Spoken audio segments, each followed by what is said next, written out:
24-year-old Indian woman Shabila Chemenkuzi is studying clinical medicine at Fujian Medical University in East China. She chose China for its ample internship opportunities in pursuit of her childhood dream of becoming a doctor.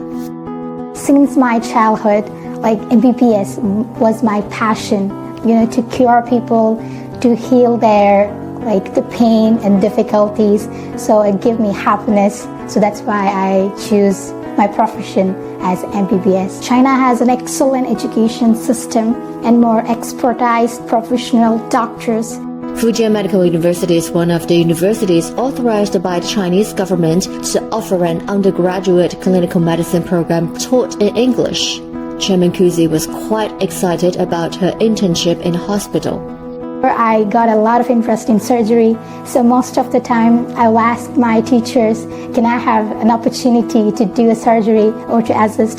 So all the time they are so happy to accept me and to take me there to teach me more and more. So it's really inspirational and motivational for me.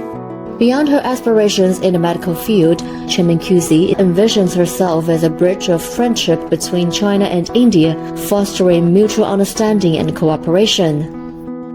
Both of the countries are having mutual benefits and we are growing together. And while talking about the health and science, these kind of fields, I'm so happy to be a part of it and studying an international student in China. So back home, I can also spread a lot of Chinese culture, like acupuncture, moxibution, it's not too much in India. So I can spread this culture in India to make more and more spreading of the culture among these two countries.